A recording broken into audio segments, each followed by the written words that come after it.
Hey everybody, it's good to see you all again.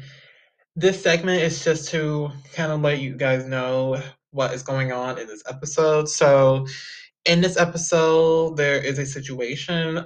Towards the end, or anywhere in this episode, there is a blank. That means there's no sound coming in the episode, and you might think that is your fault. That is my fault. You can blame me, say it was my fault, because that is editing problem, and that's because of recording and the recording platform that I use.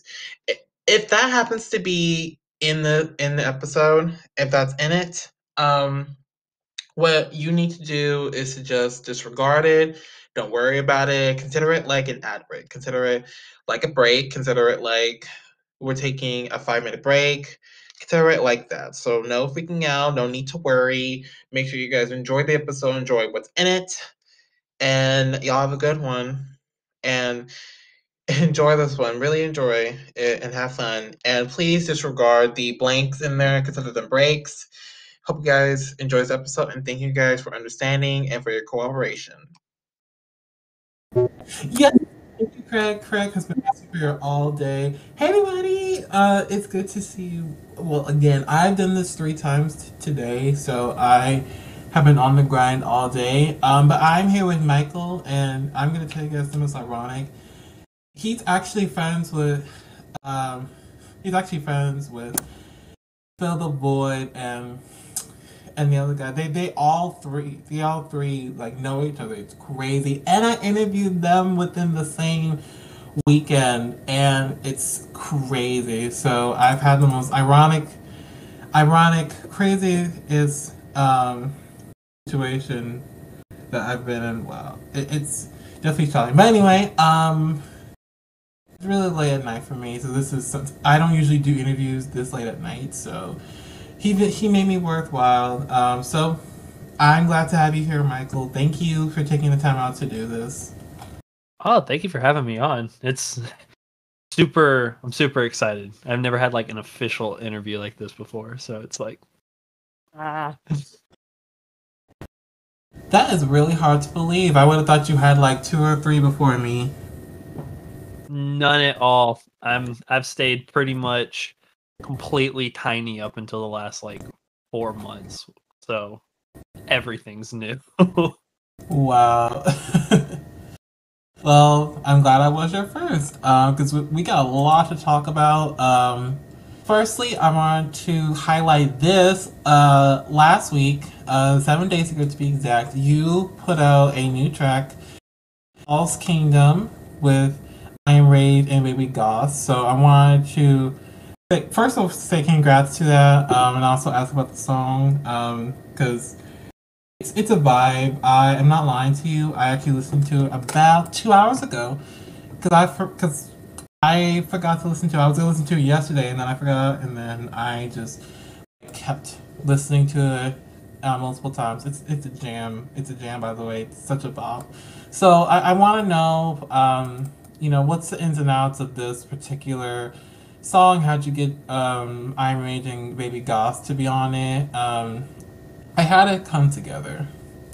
It was so there's like tons of backstory that like could be for like the producer, like why the song came to be, all that stuff, like nitty gritty scene drama shit that's just like so tired. But basically I was supposed to have a song on the 3rd come out with Baby Gauze, the producer, and another guy. And we found out some shit about the other guy that was featured on it, and we're like, no, I don't really want that on there. And so whole shebang went out where we were talking to the producer and all this stuff, like, hey, we're gonna have to like bump this. Producer isn't that great of a guy, and during this time he wasn't that great. And so I was like, all right, well, guess we're not releasing the song then. And so I've been trying since, I want to say it was like my New Year's resolution. I wanted to have like one song release a month, because I did that way back in like 2020, and it was super cool. I loved the feeling of doing that. So I was like, okay, I'm going to do that this year. And so once I lost that track for March, I was like, well, shit, I got to find a song to use. So I had just like this random beat from that same producer that I had bought like months ago, and I recorded something to it, and I was like, all right, we're gonna go with this. And so I sent it over to my buddy Rage, and he was like, oh, this fucks, let me write something. And it was supposed to have my boy Jeeves on it as well, but he was like, I'm just not fitting on it, I don't want to shoehorn myself. And so I had sent it over to my boy Baby Guys Kobe, and he was like, oh yeah, I remember this beat. And I was like, oh shit, I forgot I said that you were gonna be on this one. Hell yeah, you want to write to it? And he's like, yep, give me the final verse. So his whole verse came together very quickly. It was like, I think both I Am Rage and Baby Guys had their stuff done in like a week. And in like the final week of February, I was able to get like everything together because I was like, I have to have something for March. And then when we were writing it, it was basically just talking about some of the shit going on in the scene. There was like a bunch of people that were like super toxic and super just not cool, and basically anybody that you were feeling that was just like the super toxic, drama filled kind of shitstorm going on. And so we all kind of pulled from those experiences and just made a track that was like super in your face aggressive about like all those scenarios just mashed into one. And it came out, and it came out really well, and it's actually been doing pretty good despite the fact that I'd uploaded it like 6 days before it came out and didn't do any promotion for it. So I was kind of shocked at how many people are like really enjoying the song, which is good. I enjoyed the song a lot, but I was like, nobody's going to listen to this. But it ended up kind of popping up out of nowhere. So, but yeah, it was basically just like a kind of like a therapeutic song just to like vent anger towards bad people. Whoa. So that song's my new anger management song. That's like my new. That's my new anger management song. It's final. Right there, it's sold. But seriously, I definitely felt a lot when I was listening to the song. Like, I had no idea that the song actually came from a real life experience that you guys had. Although I'm sorry about what happened, but whatever happened, I'm glad it did because y'all made such a vibey, well, I wouldn't say vibey, but more of such an aggressive, yet vibe song. So thank you guys for putting it out. Thank you to whoever angered you, because make it happen again and make another song like it. It was one of those ones that was crazy because like when I made my first album that I ever released, Burning, it was all about like anger towards like my super toxic ex and like her super manipulative shitty parents, and it was like just all anger. And it was after that I was like, nah, I don't want to be this angry person anymore. So I completely like pivoted from that and I grew. And it was like in the last like 2 months, everything was like pissing me off. I'm like, fuck this. I'm going back to making angry music. It just came out perfect. I was like, all right, maybe it's time to tap into maybe it's time to ignore therapy for just a couple of minutes while recording these songs.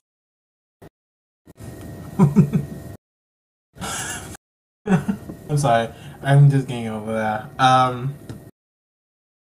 But I'm glad that you take your energy on music. Is that always what you do when it comes to the whole process of making music, or does it vary? Like what is your like move whenever you're making music? Your whole musical process. Well, like back when I first started, I've been writing basically my whole life.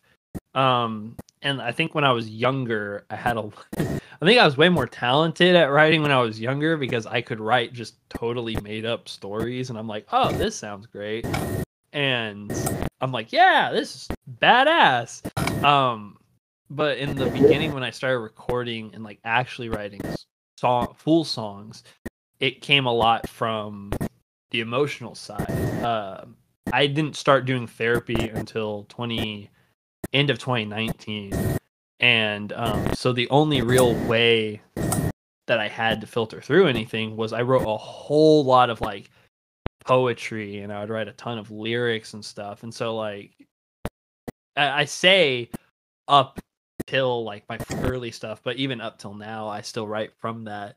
But most of the time when I'm writing, it does have to somewhat stem from an emotion, whether it's like a feeling from like, because I have synesthesia, so it's like either it comes from a feeling of that and I'm like, oh, I want to make that, I like how that's making my brain feel, or it comes from like a deep heart emotion where it's like, you know, heartbreak or sadness or anger or whatever it may be. I tend to write from that and try to explain it in a, I don't want to say I try to make it sound fancy, because whenever I try to make stuff sound fancy, I sound like one of those like Shakespearean kids in middle school, not adding thy every sentence was super cool.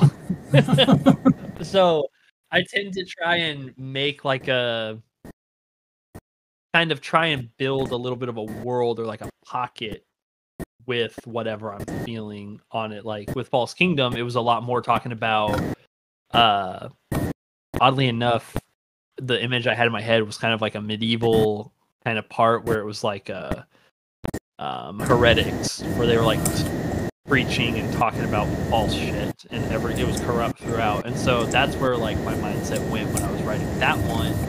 I took the anger and put into that. But then when talking about one of my other heavy songs, Unmarked, my wife, when she was pregnant, had a dude at her work that sexually harassed her, and I was pissed. Like, that was probably the most angry I had been probably ever in my life, and all I wanted to do was just beat the shit out of this dude.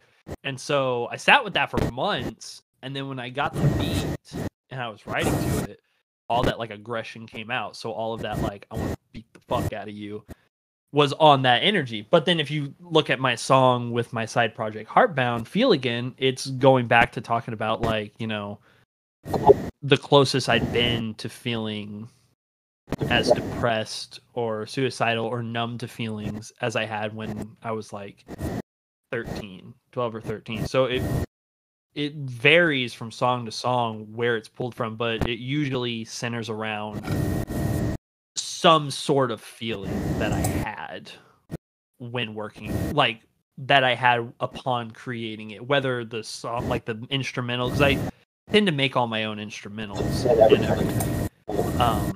So it was either like a feeling I had when writing or creating the instrumental, or I go into it with a mindset of, okay, I'm feeling sad, I'm gonna make that, or I'm feeling like blue, like I'm feeling the color blue in my brain, so I'm gonna make something that reminds me of the color blue.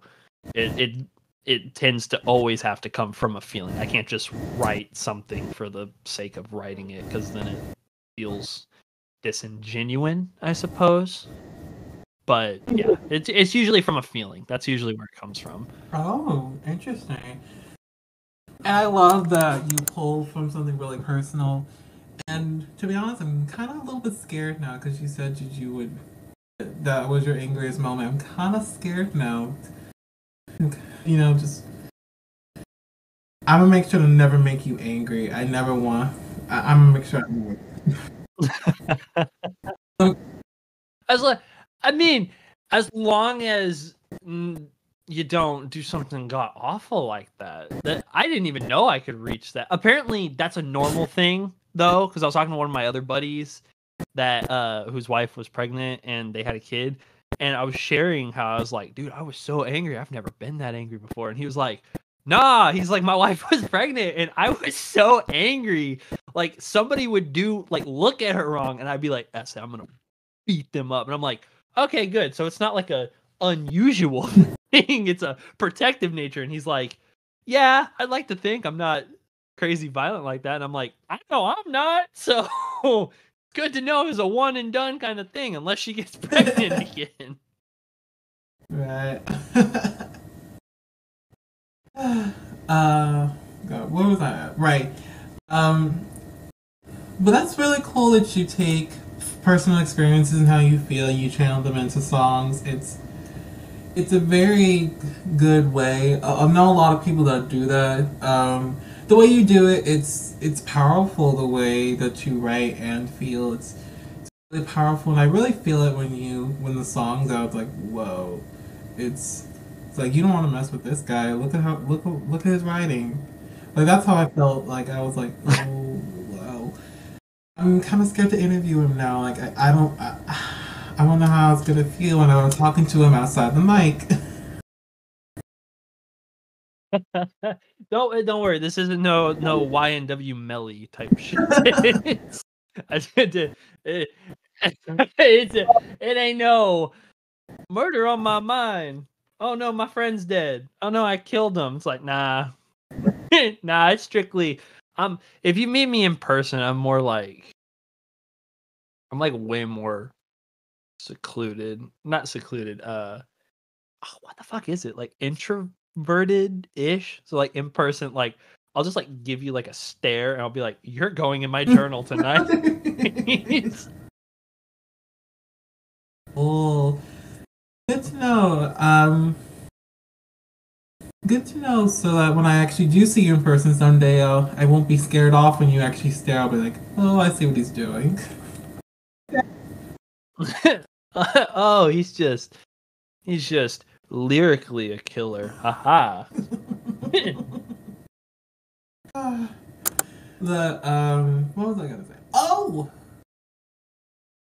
I actually do want to ask this, and I did actually study your Instagram. It's not like I'm on it right now, but I actually did want to ask a little bit about this particular group. Apparently it's on your Instagram known as Heartbound, so I want to ask about it because all I know from it is that y'all are an alternative post-hardcore band, so I want to get into that.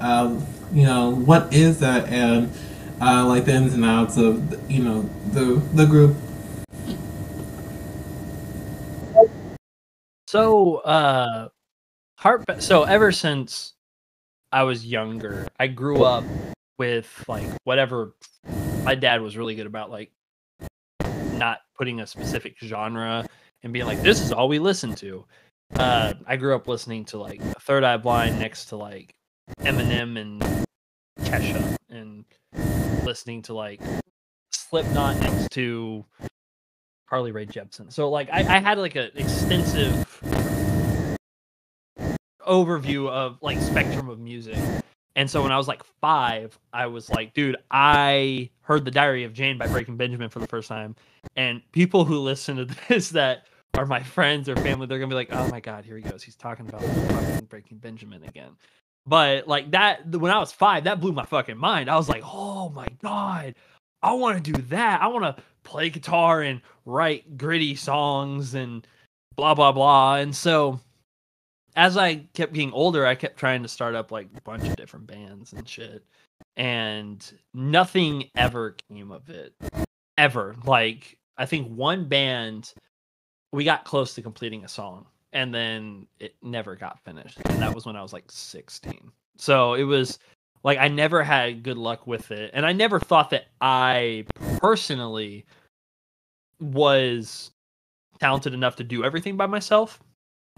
And so cut to last year, I was working on my second album, Mixed Feelings, and I was producing all of it myself, and I had been streaming when a viewer was like, hey, what's that song that you were working on? And it was one I was making for a clothing brand company that they ghosted me and never mentioned anything, and they never used the track, but they never even said anything. I'm like, okay, whatever. And I was like, oh, it's just something that was forgotten, and it had some acoustic guitar in it. And he's like, yo, I like this. You should try completing it. And I dove in deep, and as I was working, trying to rework it, I ended up creating my song Poppity, which was coincidentally the fourth and final lead single before the album came out, and is probably the most popular one off of the album. But it was like this alternative new age pop punk kind of vibe. And it was super cool. And it was my first time, making like bass on the thing, like an actual bass guitar, using a sample and like cutting it and using that, and like using an electric guitar and mixing stuff and all that. And it was super cool.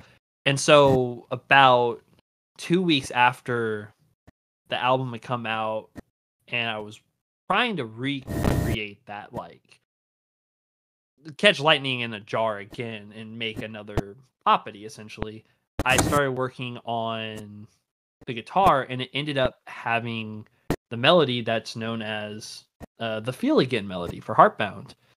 And I think I finished that song in probably 3 days over the course of like 12 hours. And I'd never done anything like that before. And by the time I came out with it, I was like, well, I can't release this under Michael Ricciardi. I was like, this is cool.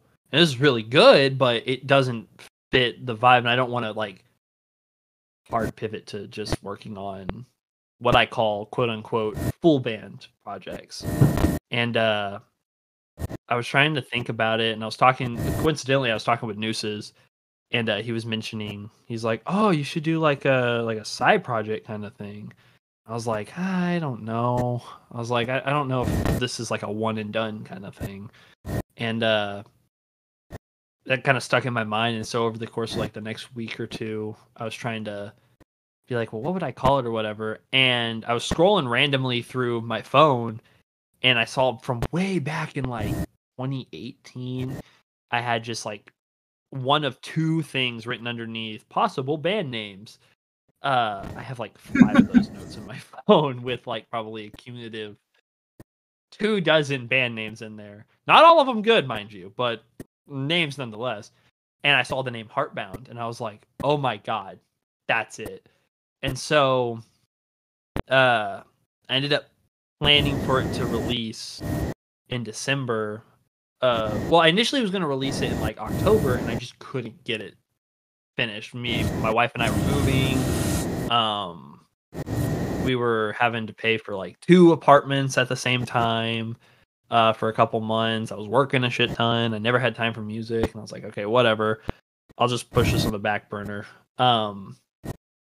And it wasn't until like probably that October, because I was going to release Feel Again, and then like that was going to be it.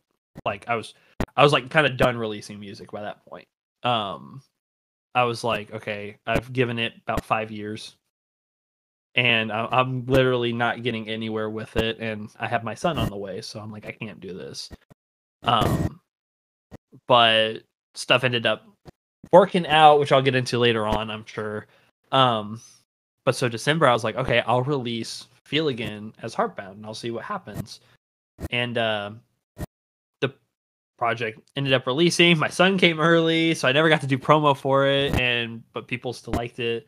But the whole vibe of it is to one day hopefully think like if you know the band, it's called Beartooth. It's basically everything's done by the lead singer Caleb Shomo, and he just has like touring band that takes pictures with him and does that, so it kind of fills out and it's like, oh, it's not just a one-man band, when in reality he really does everything himself.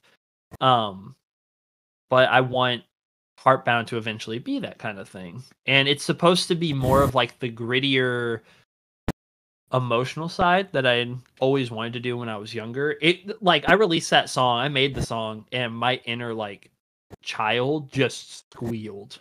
Like it was a song that I could like look in the mirror and it would be like, oh my God, this would be something that my younger self would lip sync to in the mirror, acting like he's playing on stage in front of thousands. And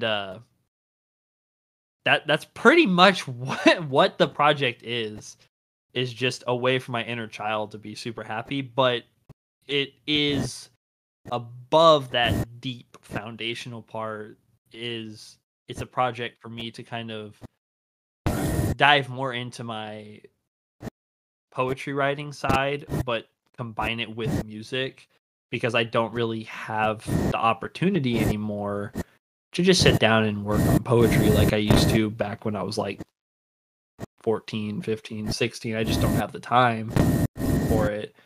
And so the project is that kind of outlet for me to get out the more grittier, realistic side of things without having to like dress it up as, oh, it's kind of poppy and you can dance to it. It's more like, yeah, you can cry and, mosh to it next to your whoever. You can headbang to it and cry. You can do whatever. It's just that outlet for me, Wow. ultimately, in the end. I had no idea that the group was such a impactful outlet for you. First of all, it's crazy to find out the name actually came from an archived list. That was funny. But seriously though, it's impressive that you find the band a really nice outlet. That's really good to have whenever you're an artist is an outlet. Some people it's a band like you. Some people's a notebook. Some people's boxing. I know somebody who boxes to let this out. But the point is, I'm glad that the band overall is a positive addition to you. And I'm happy for that. So props to that. Thank you. It's kind of weird listening to it now because it's like a bunch of stuff that I would have wanted to make with a full band, and it definitely adds its own stress because it's like I do everything myself. I engineer, mix, record, all that stuff, all of it, and so it's kind of like I guess I could do this whole time. I just had to be stubborn as hell to push through the laziness for it. So, but it has become. Well, I think I've put more time working on that than I have any of the Michael Ricciardi releases in the last 5 months. I think I've spent probably a cumulative 2 hours on recording, mixing, and everything for Michael Ricciardi releases, and I've probably spent at least 2 dozen, if not 3 dozen hours on Heartbound stuff, just because that seems to be where my brain's going. Because I have ADHD, so I jump a lot. That's why I don't have one specific sound, because I get bored. And I think right now that's just my fixation is oh, this is new. I can get better at this. I'm going to just push. And then it's going to release and it's going to be very all right, valid, I'm going to take a very break. valid. That makes a lot of sense about that. So, right. Now, I want to take this time to say to the fans, does anyone want coffee? And I'm about to explain why I asked that question. And he's laughing because he knows I'm gonna ask. I'm gonna ask the fans again. Would you all like some coffee? I sure as hell would like some. You want any coffee, Michael? Sure. I could go for a cigarette too. He knew I was about to ask him.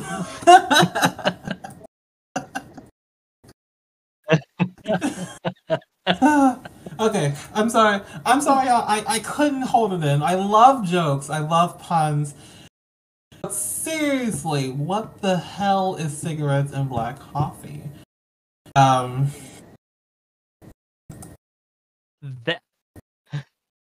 That is the brainchild of my buddy Tyler, or Thy Core Boy, and we about a month ago, and a half ago, we met 2 months ago. He did an interview that ended up going for 5 hours, and by the end of it wasn't even an interview. I know I said this was my first interview.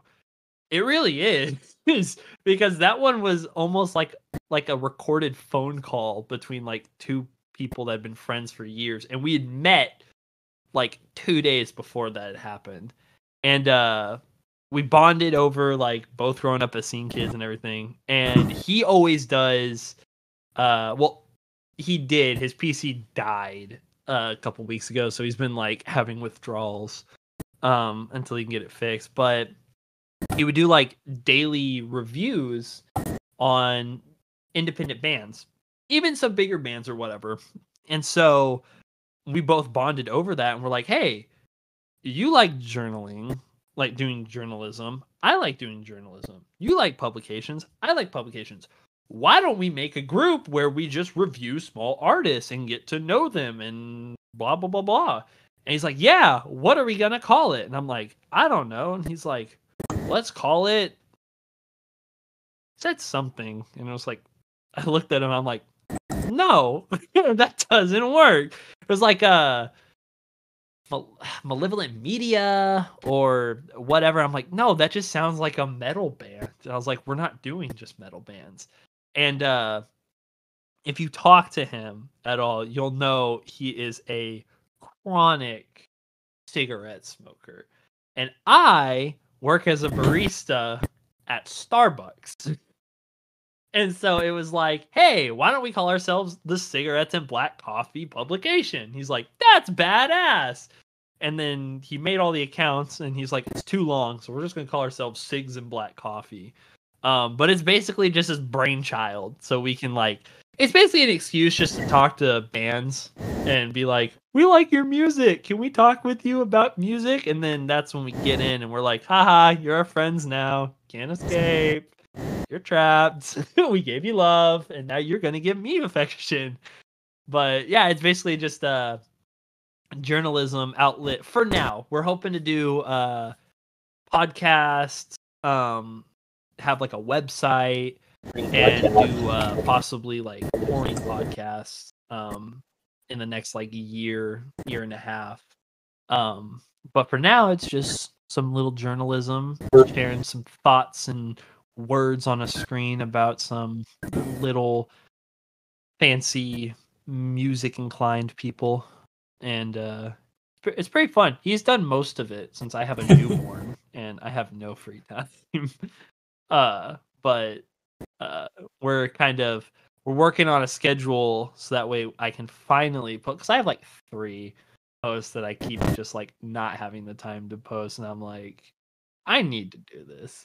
I need to take a second and work on this because it's so much fun to do. And then you get that deeper understanding and connection with the artist. And as an independent artist, I know how hard it is to get any exposure, and nobody wants to give you a chance if you're tiny. I sat at 22 monthly listeners for damn near 5 years and nobody took me seriously.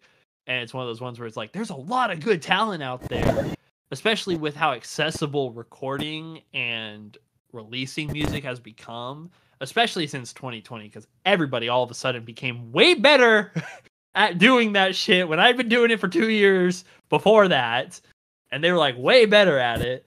But it's so much more accessible, and it's so cool to be able to talk to these people where it's damn, you really put your soul into that. Let's talk about it. Here's your platform. We have 2 people and a corn chip that are reading these things. But hey, at least you get to tell those 2 people in that fancy corn chip that this music was cool.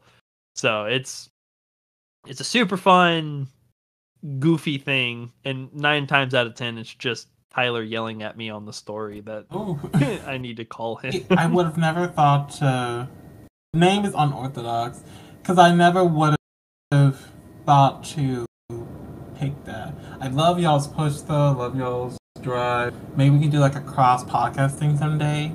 But I thought y'all actually sold those. When I was looking, I was like, I wonder if they sell that, because I would totally buy it. It would save him a lot of money, I'm sure.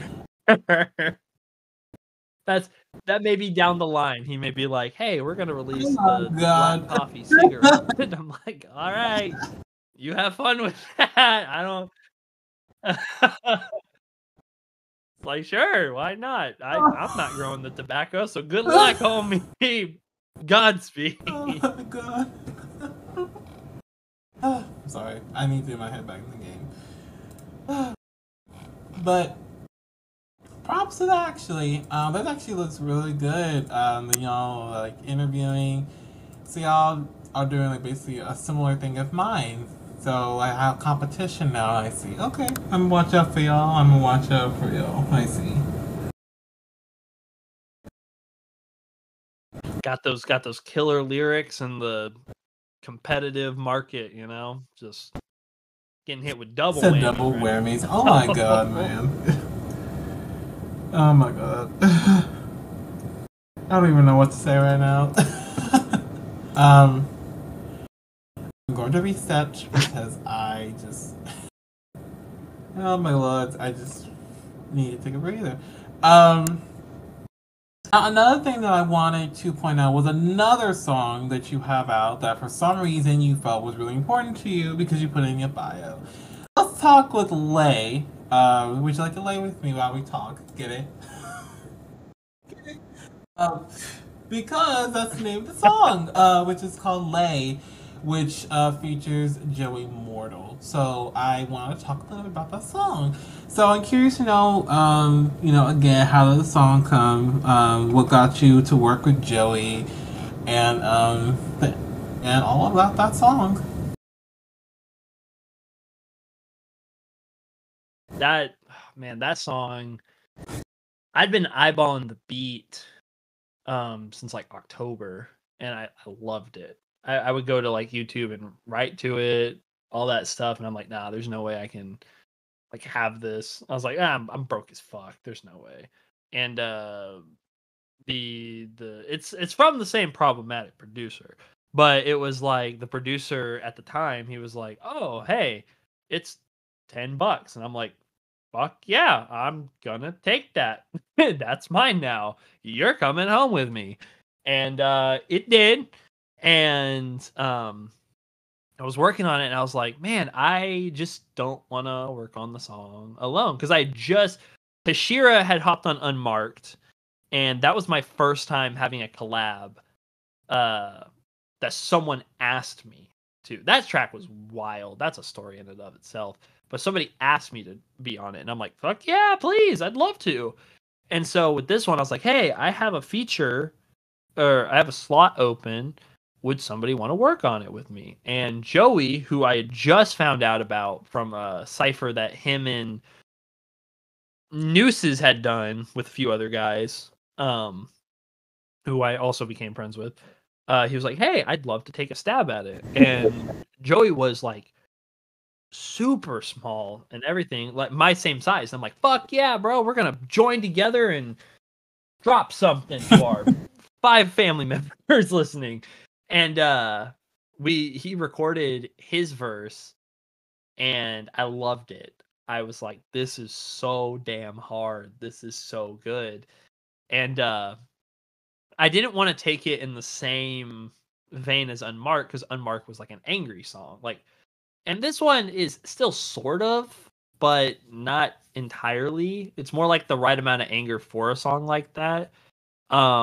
For me, a lot of the lyrics were written from the perspective of like having a couple of friends that I knew that after, separation, we weren't friends anymore.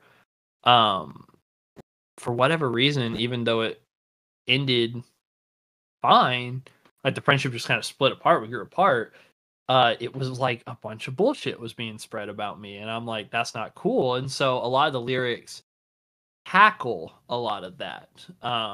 Like the line, the world will infect when I take out your heart, isn't a literal sense, it's more in a poetic sense of like, you had a heart, now you don't, and the world has completely made it toxic. And a lot of the lyrics later on in the track are talking about that similar scenario.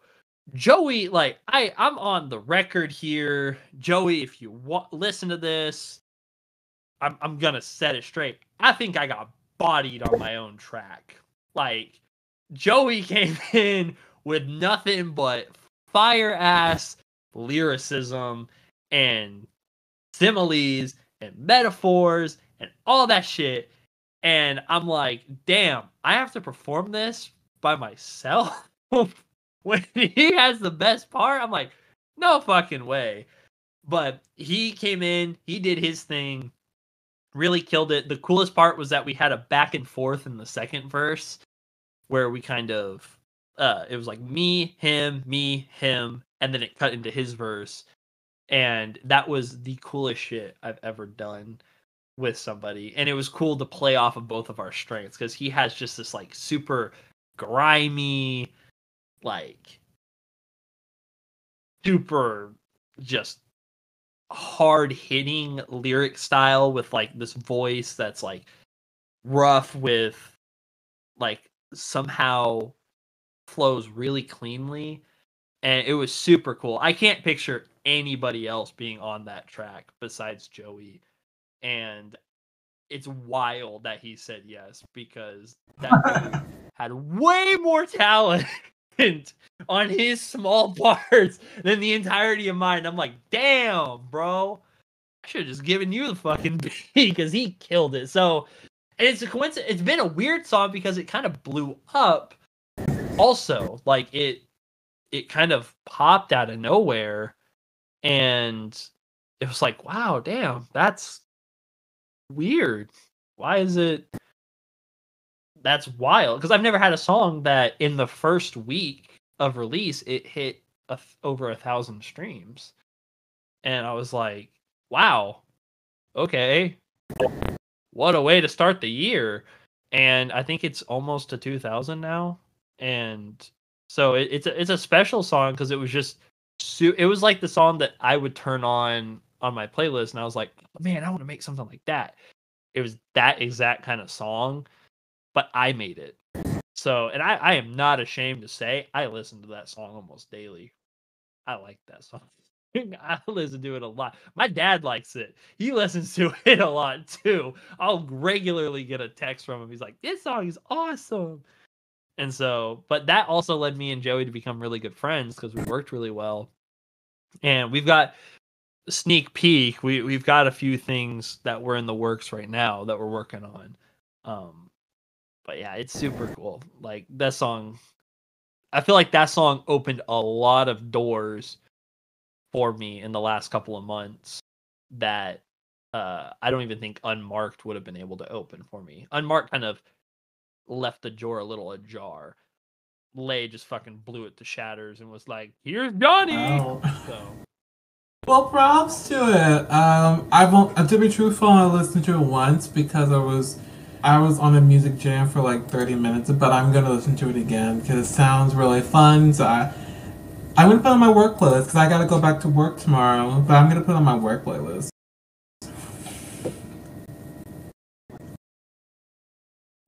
Don't Mondays. even get me started. It's always Mondays. Bro. Don't even. Like, oh my god. What was I about to say? Oh, before I forget mentioning, and this is actually coming in a shy of a few weeks, but you have a concert coming up. You actually are going to be at a concert, your first show named Shadowfest, which is going to be live on April 1st. In the Struck of Austin, Texas, which is actually 4 hours from me. I'm in Houston, so. Right. No way! That's so cool. Yep, I am in Houston. Yeah, Shadowfest.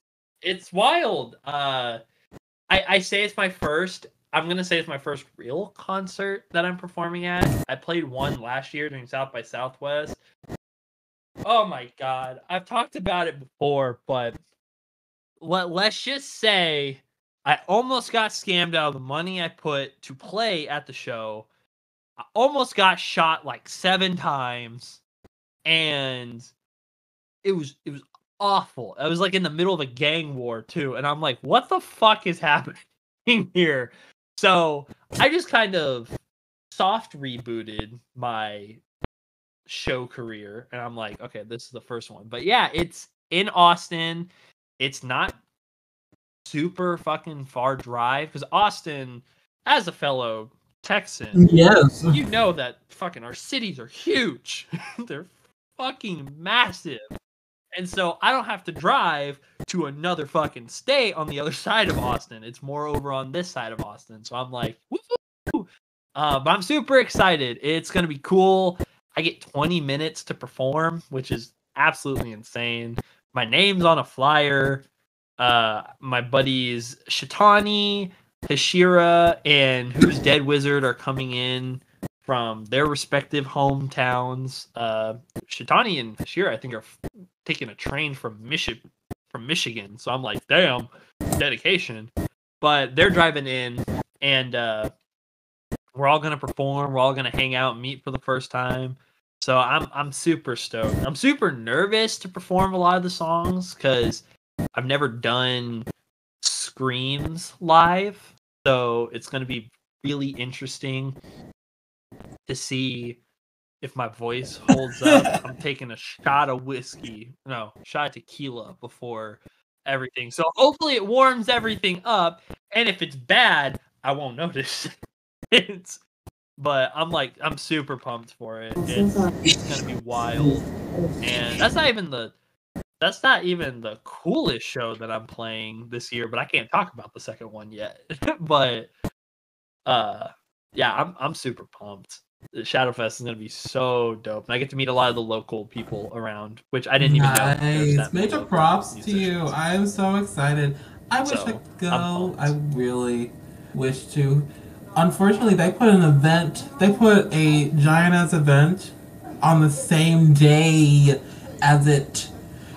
Like, if I didn't have that event going on, I would still pay. It's only $5 to get in. I would totally pay to see you in person. Well, actually, what's the I'm event that you going guys are to doing? Beaumont for, I forgot what I'm going for, but I'm going to Beaumont for something, I forgot what the name is, but I'll be in Beaumont on the 1st and 2nd.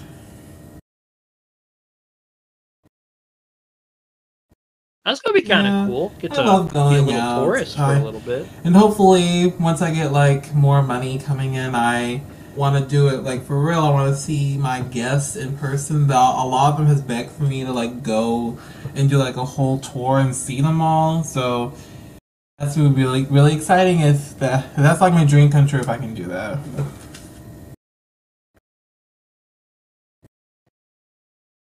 Oh yeah, that's my goal for 2023 is to go on a tour, and what that counts is I play like 3 shows in a row, and they're in different cities. That's my goal. That's my like biggest dream. I'm like, oh, I'm on tour. Cool.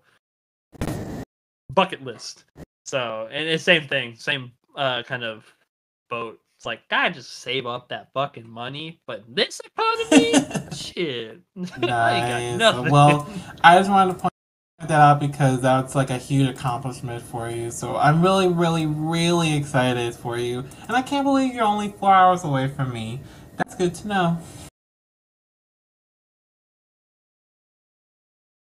Yeah, actually, me and some of the local guys here are hoping to put up a show in Austin towards the end of the year. So if that happens, you'll be the first one to know, since you're right up the fucking road to Houston. I'm not gonna freak out. This moment. Now, I need to clarify one thing.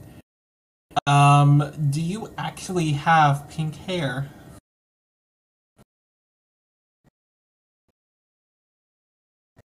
At the moment, I do not. Before the show, I will. It was a crazy 2020 COVID quarantine idea that I was going to dye my hair just purple.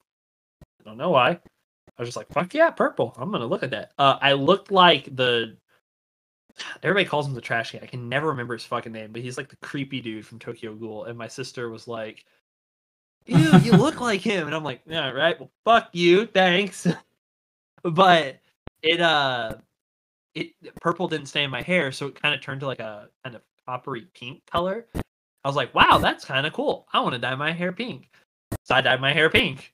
And I think for a solid almost a year, I just kept re-dyeing my hair pink. And then I let my hair grow out before I met my now wife, but then girlfriend at the time for the first time. I was like, oh, I want to meet you for the first time in person with brown hair. I was like, you gotta see my normal hair color. So I let it grow out, and then dyed it again, and then I was like, oh man, I should kind of probably have like brown hair for when when my son's born. And I didn't. I had like half brown, half pink hair because of how fast my hair grows. But I say I have pink hair all the time because that is the dream right there. I want to just constantly have pink hair because I fucking love the way it looks. Not the last color. The last color actually dyed my hair and it looked like I was a fucking highlighter. I looked like you could just like highlight, oh yeah, we're gonna have lunch on Tuesday and meeting on Wednesday, and then you just pick me up and run my hair over the calendar and it's like pink. So, but I would love to just have pink hair constantly because my confidence goes like all the way up through the roof. I'm like, fuck yeah. Plus, it's a good marketing thing. Like, everybody loves it when I have pink hair. They're like, oh, that's so dope. You have pink hair. That's a cool aesthetic. I'm like, thanks. Fair, Keeps fair. the depression away. I mean, I definitely envision pink hair. You gotta make another post with pink hair. I want to see that. Now I want to see that. So.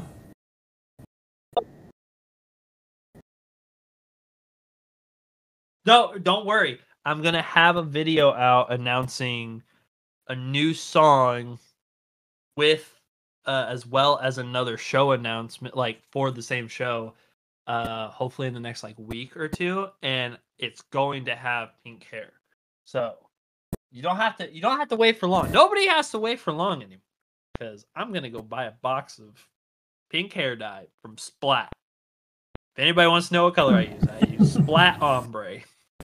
Good to know. Right? Yeah, pick and choose. I'm really excited for that. I'm really excited. Now, you mentioned a couple of times that you do have a son. Oh, is that him in the pinned picture in that little what is that? What is that he's in that thing behind you?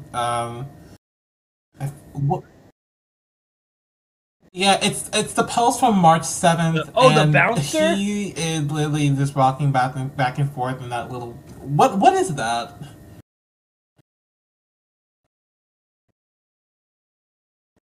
That is a bouncer, and it's an automatic bouncer. So you don't have to like have them right next to you, like constantly keeping it moved. So they'll bounce. And he's too derpy to do it himself. Because God, he's old. He should be doing my taxes by this point. But he's just in like this little bouncer. And it was my wife and I take it where I work like super early mornings. Like I go into work at like 5 a.m. And I get off at 10 so she can go to work and work until like 6. So for like that solid like 6 to 7 hours, I'm by myself. And he's at this point where he just won't stop crying unless you're holding him or you're giving him attention. So when I recorded that, and even within the video, you can hear like a kind of noise because he was starting to get fussy. But I put him in the corner, and I thought I'd put him out of camera view because I have like my ring light permanently set up in one spot so I can get that nice Ricky Dick style angle that everybody comes to know and love. But he was like dead ass in the center of the frame, and I was like, well shit, I'm gonna milk my baby for views. I was like, that's a gremlin. Look at him, he's cute, listen to my music. But yeah, he's just in a bouncer. Usually I have him in like a swing, but he had just thrown up in it, so I had to go grab the bouncer. And fun fact, that's not fun, he shit himself in that and got all over the seat, so that had to get washed right after that video. So you guys got the full experience. I'm sure he shit himself while the video was going on. That's probably why he was I'm gonna have to get that image out of my head. I'm gonna have to get that thing out of my head.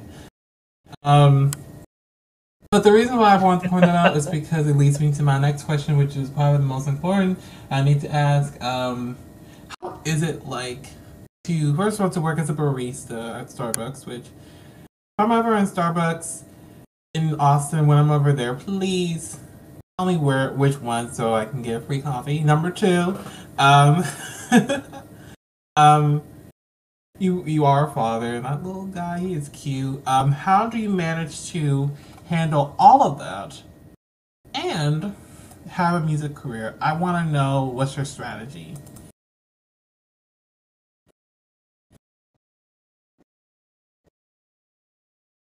My strategy is internal screaming constantly. Nah. In reality, the Starbucks I work at is Austin Aquarium. Like, I work over by the Austin Aquarium. You ever pop over there? I'm usually working in the mornings. I work like 5 days a week. Right. So always whether I'm gonna be enthusiastic or not entirely depends on how much I want to die that day. Because by the time I wake up at 4:30 in the morning to get to work by 5, I'm like dead. Like I think Saturday. So yesterday I was working, and that's my Friday, and I like fell asleep taking orders, and it was super funny because nobody knew I fell asleep. But working as a barista, if Big Brother, Daddy, whatever Starbucks is listening to this, I love my job. I really do. On the DL, fucking blows. Sucks. Benefits are nice. The pay is nice only because Austin forces Starbucks to pay properly now because they have a minimum wage of like $15 or $16 in Austin. And when you're within Austin city limits, even if you're a mom and pop shop, you have to pay your employees $16 an hour, which is really nice. Go Austin. Thank you. But it's exhausting. It's cool. I've worked in the food industry for about 6 or 7 years now. I started when I was like 14 and I turned 22 this year. So I've been worked too much in the food industry because I worked from 14 to 18 at a barbecue place, and then I'm coming up on 2 years, so probably about 6 years. I've been doing customer service for like 7 or 8. No, wait, yeah, about 8 years. But it's nice. The good customers and the good regular customers are fucking phenomenal. I look forward to seeing them every day. The bad ones really make you go like, why? How do you even breathe on your own? Like how do you do anything without somebody holding your hand? Like the shit I have at Starbucks, I could make a podcast called Barista Shit Talk, I guess.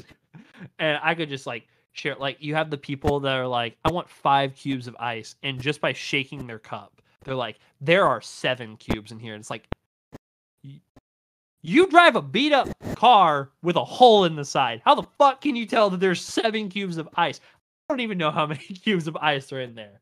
Or the ones where they're like, I said I wanted a Trenta. And it's like, actually, you said you wanted a small. And it was a totally different drink. Not a Trenta pink drink. You wanted a tall black coffee. So it has its ups and downs. I'm thankful I have good coworkers because otherwise, miserable. The dad doing all this, it's a learning curve, 100%.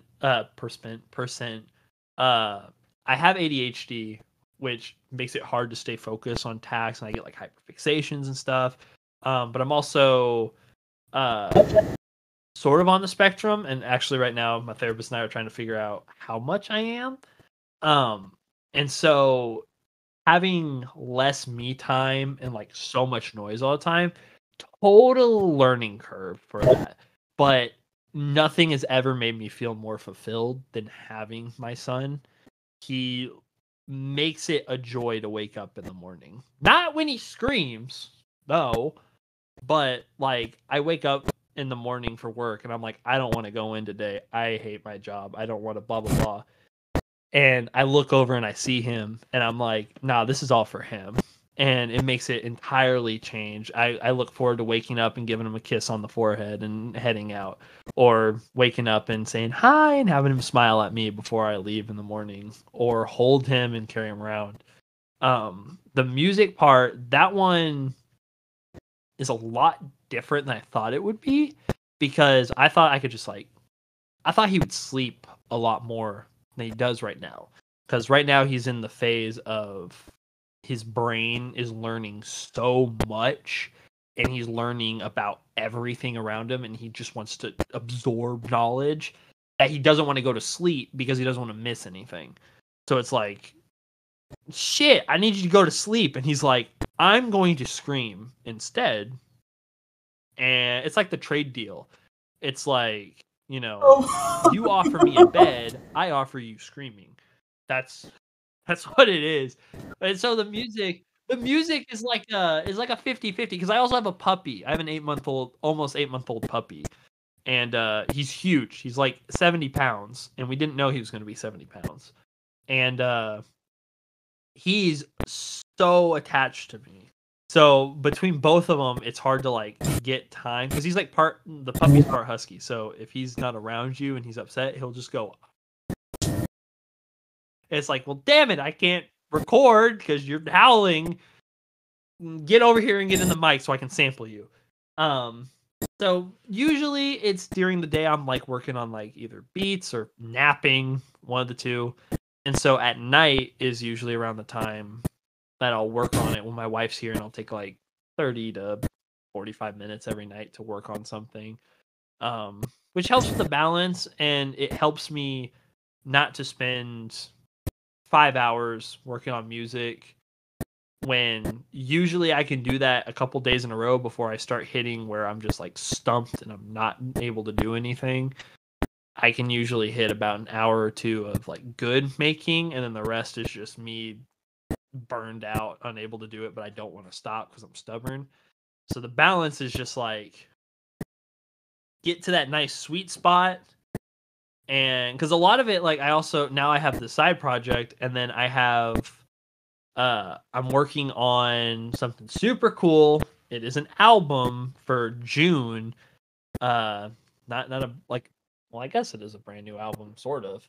I'm working on that, and that's 14 songs I'm having to finish, and get the artwork done for and everything. And I do all that, and then I have a project, another long EP, small album for the fall, as well as another album I'm working at for the fall. So a lot of it is just, I have a calendar right beside me that's a physical calendar, and it just is a whole lot of, this is the deadline, this is when I need to do this is when I need to do that. And it gives me enough time to, I can plan out, I can be way more efficient, and I can spend enough time with my wife and dog and son than just not just spending too much time on everything. And I am a fly by the seat of my pants kind of dude, so this is all new learning stuff I gotta figure out, because you can't fly by the seat when your kid has to eat every 2 hours. It's all right, well, I'm gonna just not eat for the whole day while I'm working on something and wonder why I'm frustrated. That little gremlin will be I'm hungry, and it's been 30 minutes. Feed me. I'm sorry, I'm just taking all this in. Wow. So that is quite a heavy plate you got. All I can say is thank the Lord you are alive. That's all I can really say. Thank God you are alive. Because if I did half the stuff you did, I would be dead every day. So thank the Lord that you are alive and that you're making music. Because, oh my God. That's all I can say, to be honest. I mean, whoa, okay. But seriously though, that is really great that you're able to balance all those things with a condition and with a baby and a dog and have all these jobs. It's amazing what you could do. And I'm so proud of you and so happy that, you're doing what you love to do. So props to you. And yeah. And I'm so happy that I got to speak to you.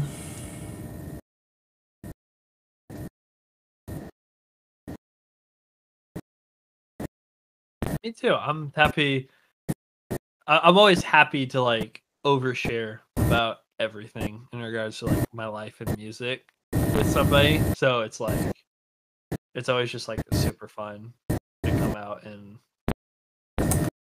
talk about the backstory because like in this, I feel like a lot in this new music culture, it's a lot of quantity over quality kind of thing. So like Gone, oh, not entirely gone. I don't want to sound like a total boomer, but it's like the days of like track by track commentary albums and the backstories behind songs. They're not as popular. People usually don't want to know about it. They're kind of just like, I listen to it. It sounds good. What ifs? So it's always I'm always appreciative of being able to come on and talk about what went into the different tracks and songs in life that leads to these things. It's always super cool because I always like to know way more information than probably necessary. So it's super cool.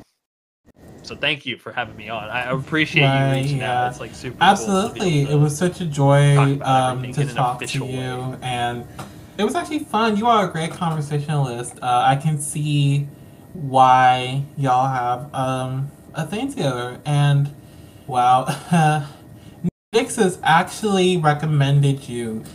A little secret. He actually recommended you. He sent me a whole list of people to follow up on, and you were on it. And he said to check these people out, and they're amazing, and they're great, and you gotta check these people out. I was like, oh shit, okay.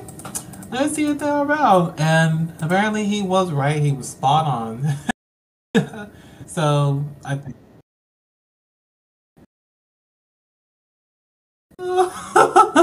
Dang, making me feel all happy Well, and he shit. did. He ain't allowed to do He's that. the reason why my day was filled today. Did you have any last things you wanted to tell the fans before we head out?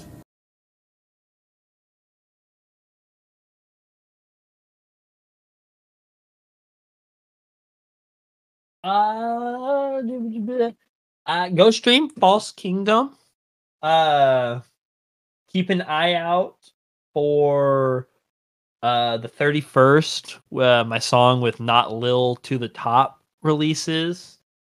Keep an eye out for April because I got another song with I Am Rage, and come check if you're in the area, if you're in Austin or in Texas and you got nothing better to do, come hang out. I'm going to have some merch. I'm going to have some vibes. I'm going to have very minuscule shots of tequila that I'm going to have because I'm broke as fuck and I like quality, not gasoline. So come on out, hang out, and Oh my god. come mosh to songs that a white Thank you dude for that. made, because that's the I fun can't thing to believe do. this. Oh, this guy's killing me.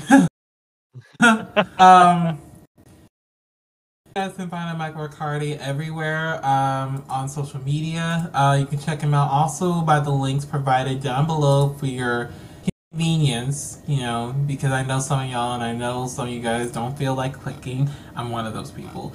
And stick around because right after this, you all will get a chance to hear Poppity, Lay, and Feel Again, courtesy of Michael for sending our way. So thank you again.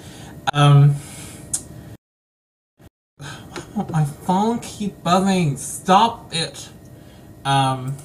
Sorry. Anyway, I will catch you all. I'm going to just stare at the wall and try to lay down for the night. So, thank you guys for keeping me up all day, and I hope to see you guys next time. Remember, no drugs, no drinking. Don't be dumb. Don't be stupid, and please stay alive. You guys have a great rest of your night or day. I will see you all next time. Much love. Be blessed. Have a good one. Peace out.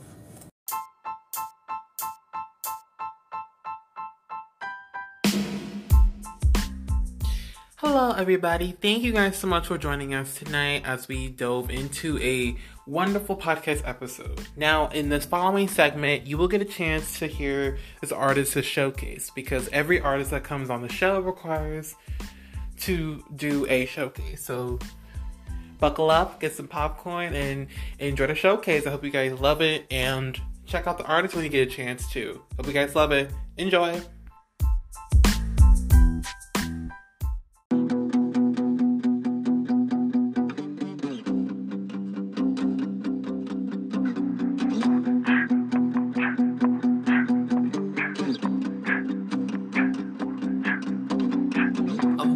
Time holding on to you again. Grip so tight, I think that I am going stiff. Let me in, banging on your fence. One more chance, I'm on my knees begging. We keep coming back to this. I'm certainly losing, yeah. Don't know how it keeps happening.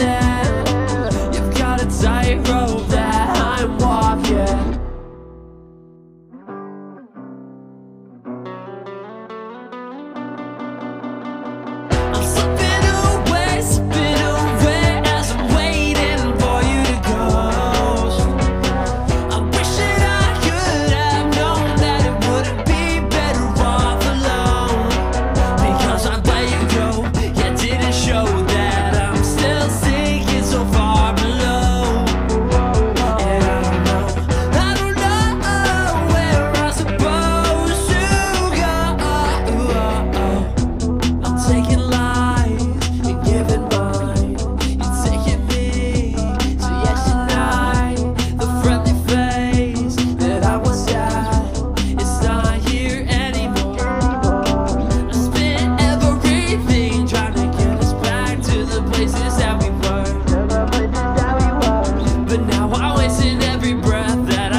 I don't remember saying that we would just move on from this. I don't remember saying that it was fine, but I remember you lying every night. I'm slipping away as I'm waiting for you to go. I wish that I could have known that it wouldn't be better off alone. Because I let you go, yet didn't show that I'm still sinking so far below. And I don't know where I'm supposed to go.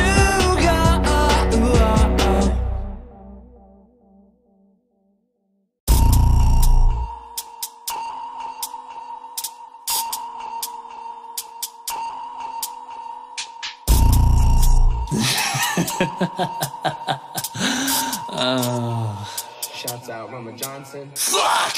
Ay, taking it back and no shit.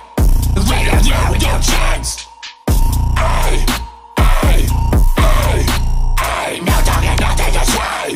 Make it right now, you alive. Keep it going, that's why I tell you apart. Leave you in second, like pulling aside. The bring you in, flip the when you want it bored. The world will live through when I take out your eyes. Cemetery drive, buried in lies. I'm taking myself out the equation. Sitting in the dark takes patience. You fucked me over for no reason. Bring me war with those sanctions. You miss shots, I've been banking. Crazy fuckers gonna test his luck and then he get cooked up like bacon. More than lost in this, I'm not arguing. I just cursed out pussies, ain't it hard to win. I'm a demon, but I put the fear of God in him. And when I give him 7 tabs, I'm God to him. Taking it back and no shit. Later, yeah, we no chance. No talking, nothing to say. Make it right now, you alive. Ballin' and ballin', I just keep on crawling. Like Spidey upside of a wallin'. Like Rome, you be falling. No one is a cinch. Got your bitch calling, she said she been loving my shit. Rollin' since I'm already taken. Damn, all these bitches been faking. The fuck you think that I've been saying? I'm paranoid, been up for days and days. I'll break your face, misplace your brain. The witnesses won't ever be the same. Your name up on the paper on the obituary page. And many motherfuckers in my head rent free, but they dead to me, so it's a cemetery. Don't expect to get a shot of my Hennessy. I'm not Jesus, ain't no breaking bread with me.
got me in the back row, and I know you haven't let go. With your hood scarred into my bones, I've lost all of your hope.